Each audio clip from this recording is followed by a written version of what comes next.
ಎಲ್ರಿಗೂ ನಮಸ್ಕಾರ. ನನ್ನ ಸೀಮಂತದ ತುಣುಕುಗಳನ್ನು ನಿಮಗೂ ಕೂಡ ತೋರಿಸ್ತಾ ಇದ್ದೀನಿ. ಕಳೆದ ಪಾರ್ಟಲ್ಲಿ ನಾನು ನಿಮಗೆ ಸೀಮಂತದ ಫೋಟೋಶೂಟ್ ಹೇಗಾಯಿತು ಮತ್ತು ನಮ್ಮ ವೆಲ್ಕಮ್ ಹೇಗಾಯಿತು ಅಂತ ತೋರಿಸಿದ್ದೆ. ಈ ಒಂದು ಪಾರ್ಟಲ್ಲಿ ನನ್ನ ರಿಚುವಲ್ಸ್ ಹೇಗಾಯಿತು ಅಂತ ತೋರಿಸ್ತೀನಿ. ಇಡೀ ಸೀಮಂತನ ನನ್ನ ಹಸ್ಬೆಂಡೇ ಪ್ಲ್ಯಾನ್ ಮಾಡಿದ್ದು ಆ್ಯಂಡ್ ತುಂಬ ಚೆನ್ನಾಗಿ ನನಗೆ ಹೇಗೆ ಇಷ್ಟ ಆಗುತ್ತೆ ಅದೇ ಥರ ಎಲ್ಲನೂ ಆರ್ಗನೈಸ್ ಮಾಡಿದರು. I am very thankful to him. ಸೀಮಂತ ಅನ್ನೋದು ಪ್ರತಿ ಹೆಣ್ಣಿಗೂ ಒಂದು ಕನಸಾಗಿರುತ್ತೆ ಆ್ಯಂಡ್ ತುಂಬ ಸುಂದರವಾದ ಕ್ಷಣ ಅದು ಅಂತ ಹೇಳ್ಬೋದು. ತುಂಬ ಎಮೋಷ್ನಲ್ ಆಗೋದೆ ನಾನು.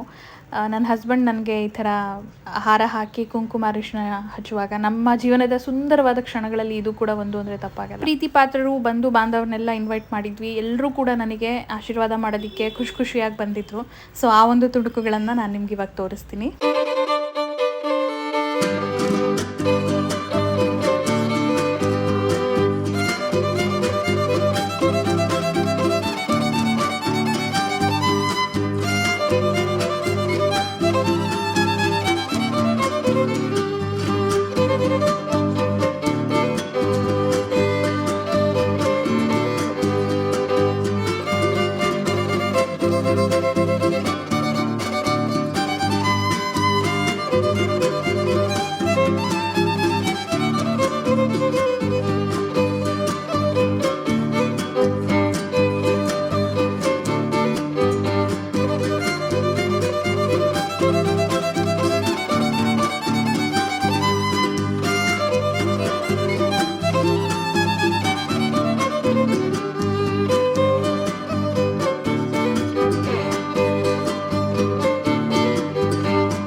ನನ್ನ ಸೀಮಂತದಲ್ಲಿ ಗೇಮ್ಸ್ ಕೂಡ ಆರ್ಗನೈಸ್ ಮಾಡಿಸಿದ್ವಿ MC ಕರೆಸಿ.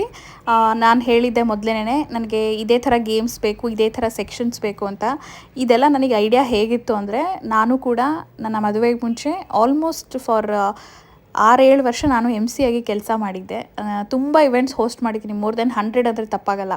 Lots of birthdays, stage events, political events, naming ceremonies, birthdays, ಆ್ಯನಿವರ್ಸರೀಸಿಗೆ ಹೋಸ್ಟ್ ಮಾಡಿದ್ದೀನಿ. ಅಂದರೆ ನಾನು ಎಂಜಿನಿಯರ್ ಆಗಿದ್ದು ಕೂಡ ನಾನು ಸ್ಯಾಟರ್ಡೇ ಸಂಡೇ ಅಥವಾ ಫ್ರೀ ಟೈಮಲ್ಲಿ ನಾನು ಇವೆಂಟ್ಸ್ ಹೋಸ್ಟ್ ಮಾಡ್ತಾಯಿದ್ದೆ. ಸೊ ಹಾಗಾಗಿ ನಂಗೆ ತುಂಬ ಒಳ್ಳೆ ಐಡಿಯಾ ಇತ್ತು ಯಾವ್ಯಾವ ಥರ ಗೇಮ್ಸ್ ಮಾಡಬೇಕು ಆ್ಯಂಡ್ ಯಾವ್ಯಾವ ಕ್ಯಾಟಗರಿ ಆಫ್ ಗೇಮ್ಸ್ನ ಮಾಡಬೇಕು, ಅವರು ಆರ್ಗನೈಸ್ ಮಾಡಬೇಕು ಅನ್ನೋದು. ಆ್ಯಂಡ್ ಜನ ಎಷ್ಟು ಎಂಜಾಯ್ ಮಾಡ್ತಾರೆ ಒಂದು ಇವೆಂಟಲ್ಲಿ ಈ ಥರ ಗೇಮ್ಸ್ ಮಾಡಿಸ್ದಾಗ ಅಂತ. ಸೊ ಈ first category of game ladies ಸೆಕ್ಷನ್ಗೆ ಅಂತಲೇ ಎಕ್ಸ್ಕ್ಲೂಸಿವ್ ಆಗಿ ಹೇಳಿದ್ದೆ. ಆ್ಯಂಡ್ ನೆಕ್ಸ್ಟ್ ಮಕ್ಕಳು ಕೂಡ ತುಂಬ ಜನ ಬಂದಿರ್ತಾರೆ. ಸೊ ಕಿಡ್ಸ್ಗೆ ಅಂತ ಕೂಡ ಕಿಡ್ಸ್ ಗೇಮ್ಸ್ ಕೂಡ ನೀವು ಮಾಡಬೇಕು. ಆ್ಯಂಡ್ ನಾವು ಎಲ್ಲ ಕ್ಯಾಟಗರಿಯವ್ರಿಗೂ ಪ್ರೈಸ್ಗಳು ಕೂಡ ತೊಗೊಂಡು ಬಂದಿದ್ದೆ. ಆ್ಯಂಡ್ ಮೇಕ್ ಶ್ಯೂರ್ ಮಕ್ಳ ಹತ್ರ ಡಾನ್ಸ್ ಮಾಡಿಸ್ತೀರಾ ಅಂತ. ಸೊ ಬಟ್ ನಾನು ಇವೆಂಟಲ್ಲಿ ಅಲ್ಲಿ ನಾನು ಸ್ಟೇಜ್ ಮೇಲೆ ಬ್ಯುಸಿ ಇದ್ದರೂ ಕೂಡ ಆಮೇಲೆ ವೀಡಿಯೋಸ್ ಎಲ್ಲ ನೋಡಿದೆ. ನಾನು ಹೇಳ್ದಂಗೆ MC ಆಲ್ಮೋಸ್ಟ್ 90% ಎಕ್ಸಿಕ್ಯೂಟ್ ಮಾಡಿದರು. ಸೊ ಅದು ನಂಗೆ ತುಂಬ ಇಷ್ಟ ಆಯಿತು. ಮಕ್ಕಳು ಮತ್ತು ಹೆಂಗಸರೆಲ್ಲ ಎಂಜಾಯ್ ಮಾಡಿದ್ದಾರೆ. ಆ್ಯಂಡ್ ಬರೀ ಇಷ್ಟೇ ಅಲ್ಲ, ಸಾಕಷ್ಟು ಅದರ್ ಕ್ಯಾಟಗರೀಸ್ ಐಡಿಯಾಸ್ ಕೂಡ ನಾನು ಅವರಿಗೆ ಕೊಟ್ಟಿದ್ದೆ ಮುಂಚೆನೇ. ಅದ್ರ ಜೊತೆಗೆ ನಾನು ಆದಿ ಕೂಡ ಎಂಜಾಯ್ ಮಾಡಬೇಕು. ಸೊ ನಮಗೂ ಕೂಡ ಒಂದು ಗೇಮಿಂಗ್ ಸೆಷನ್ ಇರಲಿ ಅಂತ ಅವ್ರಿಗೆ ಹೇಳಿದ್ದೆ. ಇದು ಕಪಲ್ ಗೇಮಿಂಗ್ ಸೆಷನ್. ಇದರಲ್ಲಿ ಅವರು ಪ್ರೆಗ್ನೆನ್ಸಿ ರಿಲೇಟೆಡ್ ಕ್ವೆಶ್ಚನರೀಸ್ ಕೇಳಿ ಅಂತ ಹೇಳಿದ್ದೆ. ಬಟ್ ಅನ್ಫಾರ್ಚುನೇಟ್ಲಿ ಅವರು ಅದೊಂದು ಮೆಸ್ಅಪ್ ಮಾಡಿ ಕಪಲ್ ರಿಲೇಟೆಡ್ ಕ್ವೆಶ್ಚನ್ಸ್ ಕೇಳಿಬಿಟ್ರು. ಅಂದರೆ ನನ್ನ ಲವ್ ಸ್ಟೋರಿ, ಮ್ಯಾರೇಜ್ ಸ್ಟೋರಿ ಅದು ಕೇಳಿದ್ರು.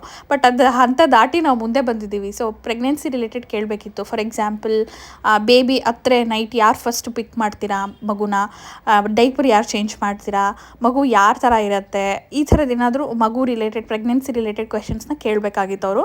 ಬಟ್ ಅದೊಂದು ಅವರು ಕನ್ಫ್ಯೂಸ್ ಮಾಡಿಕೊಂಡು ನಮ್ಮ ಲವ್ ಸ್ಟೋರಿ, ನಮ್ಮ ಮದುವೆ ಆ ಕ್ವೆಶ್ಚನರೀಸ್ ಕೇಳಿದ್ರು. But still we enjoyed it. ನಾನು ಅದೇ ತುಂಬ ಎಂಜಾಯ್ ಮಾಡಿದ್ವಿ. ಬಂದಿದ್ದವರು ತುಂಬ ಎಂಜಾಯ್ ಮಾಡಿದ್ರು. ಇದೆಲ್ಲ ಒಂದು ಲೈಫ್ ಟೈಮ್ ಮೆಮೊರೀಸ್. ಬರೀ ಒಂದು ಟ್ರೆಡಿಷ್ನಲ್ ಇವೆಂಟ್ ಆಗಿರದೆ ಬಂದಿದ್ದವರು ಖುಷಿ ಪಡಬೇಕು. ಆ್ಯಂಡ್ ನಾನು ಆದಿನೂ ಕೂಡ ಖುಷಿ ಪಡಬೇಕು. ಇದನ್ನು ನಾವು ತುಂಬ ವರ್ಷ ನೆನಪಿಸ್ಕೊಳ್ಬೇಕು. ಇಷ್ಟು ನಕ್ಕಿದ್ವಿ, ಇಷ್ಟು ಖುಷಿ ಪಟ್ವಿ, ಬಂದಿದ್ದವ್ರು ಇಷ್ಟು ಹ್ಯಾಪಿಯಾಗಿ ಹೋದರು ಅಂತ ಹೇಳಿ. ಆ್ಯಂಡ್ ಇನ್ನೊಂದು ಕ್ಯಾಟಗರಿ ಆಫ್ ಗೇಮಿಂಗ್ ಏನು ಅಂದರೆ ಕಪಲ್ಗೆ, ಎಕ್ಸ್ಕ್ಲೂಸಿವ್ಲಿ ಕಪಲ್ಗೆ ಅಂತಲೇ ಹೇಳಿದ್ದೆ. ಸೊ ಬಂದಿದ್ದಂಥ ಒಂದು 6-7 ಕಪಲ್ನ ಕರೆದು ಅವರು ಒಂದು ಗೇಮ್ ಆರ್ಗನೈಸ್ ಮಾಡಿದರು. ಸೊ ನಾನು ಅಷ್ಟೇ MC ಆಗಿದ್ದಾಗ ತುಂಬ ಇನೋವೇಟಿವ್ ಆಗಿ ಎಲ್ಲ ಕ್ಯಾಟಗರಿ ಆಫ್ ಜನಕ್ಕೂ ಗೇಮ್ಸ್ ಆರ್ಗನೈಸ್ ಮಾಡ್ತಾ ಇದ್ದೆ. ಸೊ ಕಪಲ್ ಗೇಮಲ್ಲಿ ಗೆದ್ದವ್ರಿಗೆ ಗಿಫ್ಟ್ ಕೊಟ್ವಿ. ಆಮೇಲೆ ಜೆಂಟಲ್ಮನ್ಗೆ ಅಂತಲೇ ಒಂದು ಸಪ್ರೇಟ್ ಗೇಮಿಂಗ್ ಸೆಷನ್ ಬೇಕು ಅಂತ ಹೇಳಿದ್ದೆ. ಇದು ಅಷ್ಟೇ, ಬರೀ ಗಂಡಸರಿಗೆ ಅಂತಲೇ. ನಾನು MC ಆಗಿದ್ದಾಗಲೂ ಅಷ್ಟೇ ಗಂಡಸರಿಗೆ ಅಂತಲೇ ಸ್ಪೆಷಲ್ ಗೇಮ್ಸ್ನ ಆರ್ಗನೈಸ್ ಮಾಡ್ತಾಯಿದ್ದೆ. ಯಾಕಂದರೆ ಅವರು ತುಂಬ ಹರಿಬರಿಲಿರುವಂಥ category of human beings. So ಅವರಿಗೆ ಸ್ವಲ್ಪ ಈ ಮೆಂಟಲ್ ಟಾಸ್ಕ್ ಕೊಡೋವಂಥದ್ದನ್ನು ನಾನು ಗೇಮ್ಸ್ ಆರ್ಗನೈಸ್ ಮಾಡಿಸ್ತಾಯಿದ್ದೆ ಯೂಶಲಿ. ಬಟ್ ಇಲ್ಲಿನ ಕೂಡ MC she has done a wonderful job. So ಈ ಗೇಮ್ಸ್ ಕೂಡ ತುಂಬ ಚೆನ್ನಾಗಿತ್ತು. ಬಂದಿದ್ದವರೆಲ್ಲ ತುಂಬ ಎಂಜಾಯ್ ಮಾಡಿದ್ರು ಅಂತ ನನಗೆ ವೀಡಿಯೋಸ್ ನೋಡಿದ್ಮೇಲೆ ಗೊತ್ತಾಯಿತು. ಆ್ಯಂಡ್ ಎಲ್ಲರೂ ಅಷ್ಟೇ, ಎಲ್ಲರ ಮುಖದಲ್ಲೂ ನಗು ಇತ್ತು, ಖುಷಿ ಇತ್ತು. ಸೊ ಬರೀ ಸೀಮಂತ ಟ್ರೆಡಿಷ್ನಲ್ ಇವೆಂಟ್ ಆಗಿರದೆ ಈ ಥರ ಒಂದು ಎಲ್ರಿಗೂ ಕೂಡ ಫನ್ ಮೊಮೆಂಟ್ ಇರೋದು ನನಗೆ ತುಂಬ ಖುಷಿ ಆಯಿತು. ಸೊ ಇದೊಂದು ಗೇಮಿಂಗ್ ಸೆಷನ್ನ ನಾನು ಸೀಮಂತದಲ್ಲಿ ಆರ್ಗನೈಸ್ ಮಾಡಿದ್ವಿ. ಆ್ಯಂಡ್ ಕೊನೆ ಹಂತಕ್ಕೆ ಬಂದ್ವಿ. ನನ್ನ ಸೀಮಂತಕ್ಕೆ ಆಲ್ಮೋಸ್ಟ್ 1:30 ಆಗೋಗಿತ್ತು. ಒಂದಷ್ಟು ಪ್ರಾಪ್ಸ್ ಆರ್ಡರ್ ಮಾಡಿದ್ದೆ ಅಮೆಝಾನಿಂದ, mom to be, dad to be ಆ ಥರ. ಸೊ ಆ ಪ್ರಾಪ್ಸಲ್ಲಿ ಎಲ್ಲ ಫೋಟೋಶೂಟ್ ಮಾಡ್ಕೊಂಡ್ವಿ. ಆ್ಯಂಡ್ ಲಾಸ್ಟಲ್ಲಿ ಸ್ಟೇಜ್ ಹತ್ರ ನಮ್ಮದು ಫೋಟೋಶೂಟ್ ಆಗೇ ಇರಲಿಲ್ಲ. ಸೊ ಹಾಗಾಗಿ ಕೊನೆಯಲ್ಲಿ ಒಂದಷ್ಟು ಫೋಟೋಶೂಟ್ ಮಾಡಿದ್ರು. ಬಟ್ ಆಲ್ರೆಡಿ ಊಟದ ಸಮಯ ಆಗೋಗಿತ್ತು. ಸೊ ಊಟಕ್ಕೆ ಎಲ್ಲರೂ ಕರೀತಾಯಿದ್ರು. ಆ್ಯಂಡ್ ಇದೊಂದು ಬ್ಯೂಟಿಫುಲ್ ಮೊಮೆಂಟ್ ನನ್ನ ಜೀವನದಲ್ಲಿ ಆ್ಯಂಡ್ ಬ್ಯೂಟಿಫುಲ್ ಡೇ ನನ್ನ ಜೀವನದಲ್ಲಿ. ಸೊ ಇದರಲ್ಲಿ ನೀವು ಕೂಡ ಭಾಗಿಯಾಗಿದ್ದೀರಾ. ತುಂಬ ಥ್ಯಾಂಕ್ಸ್. ನನ್ನ ಬೇಬಿ ಶವರ್ ಇವೆಂಟ್ ಎಲ್ಲ ಮುಗಿದಿದೆ. ಆ್ಯಂಡ್ ಎಲ್ಲ ಚೇರು ಗೀರು ಎಲ್ಲ ಎತ್ತಿಟ್ಬಿಟ್ಟಿದ್ದಾರೆ. Decoration everything is done. ತುಂಬ ಚೆನ್ನಾಗಾಯಿತು. ಎಲ್ಲರೂ ಬಂದಿದ್ದರು. ನಾವು ಹೇಗೆ ಎಕ್ಸ್ಪೆಕ್ಟ್ ಮಾಡಿದ್ವೋ, ಹೇಗೆ ಅಂದ್ಕೊಂಡಿದ್ವೋ ಅದೇ ಥರ ಆಯಿತು. ತುಂಬ ಖುಷಿ ಆಯಿತು ನನಗೆ ಮತ್ತು ಆದಿಗೆ. We were very happy. So vlog ನೋಡಿ ಮುಗಿಸ್ಕೊಂಡು ಹೋಗ್ತಾ ಇದ್ದೀವಿ. ಹೆಂಗೆ ಚೆನ್ನಾಗಿ ಅನಿಸ್ತು, ನನಗೆ ಖುಷಿ ಆಯಿತು. ಓಕೆ, ಒಂದು ಫಂಕ್ಷನ್ ಅಂದಮೇಲೆ ಕೆಲವು ಚೆನ್ನಾಗಿರೋದಿರಲ್ಲ. ಯಾವ ಚೆನ್ನಾಗಿರ್ಲಿಲ್ಲ, ಎಲ್ಲ ಚೆನ್ನಾಗಿತ್ತು. ಎಲ್ಲ ತುಂಬ ಚೆನ್ನಾಗಾಯಿತು. ಕಟ್ಟು ರೀಟೇಕ್ ನಮ್ದು ಚೆನ್ನಾಗಿತ್ತು. ನಮ್ದು ಯಕ್ಷಗಾನ ಸಖತ್ತಾಗಿತ್ತು. ಆಮೇಲೆ MC ಗೇಮ್ಸ್ ಆಡ್ಸಿದ್ರು. ನಾರ್ಮಲ್ ಫಂಕ್ಷನ್ ತರ ಇರಲ್ಲ, ಒಂಥರ ಕಾರ್ನಿ ಫೆಸ್ಟಿವಲ್ ತರ ಮಾಡಿದ್ವಿ. 1 by 1 ಸಮಥಿಂಗ್ ಸೌಂದರ್ಯ ಲಹರಿ ಇತ್ತು. ಆಮೇಲೆ ಯಕ್ಷಗಾನ ಬಂದ್ರು, ಆಮೇಲೆ MC ಬಂದ್ರು, ಆಮೇಲೆ ಊಟ ಸ್ಟಾರ್ಟ್ ಆಯ್ತು. ಆಮೇಲೆ ಜನ ಕೂತ್ಕೊಂಡು ಎಷ್ಟು ಬೇಗ 5 hours ಹೊಟ್ಟೋಯ್ತು ಅಂತಾನೆ ಗೊತ್ತಾಗಿಲ್ಲ. ಬೆಳಗ್ಗೆ ಗಡಿಬಿಡಿಲಿ ಬಂದ್ವಿ. ಅದೊಂಥರ ಒಂದು ಸೆಟ್ಲ್ ಆಗಿದ ತಕ್ಷಣ ಅದಕ್ಕಷ್ಟೇ ಕರ್ಕೊಂಡೋಗಿ ಊಟ ಎಲ್ಲ ಮಾಡಿ ಪ್ಯಾಕಿಂಗ್ ಎಲ್ಲ ಮಾಡ್ಕೊಂಡು ಬರ್ತಾ ಸಾಮಾನು 2 ಕಾರಲ್ಲಿ ಬಂದಿದ್ವಿ, ಹೋಗ್ತಾ 5 ಕಾರಲ್ಲಿ ಹೋಗ್ತಾ ಇದ್ವಿ. ಎಲ್ಲ ತಗೊಂಡು ತುಂಬಾ ಚೆನ್ನಾಗಾಯ್ತು. ನನ್ಗೆ ಖುಷಿ ಆಯ್ತು. ನೀವು ವ್ಲಾಗ್ ನೋಡಿದ್ಮೇಲೆ ಹೇಗೆ ಅನಿಸ್ತು ಅಂತ ಹೇಳಿ. Thank you. Bye bye.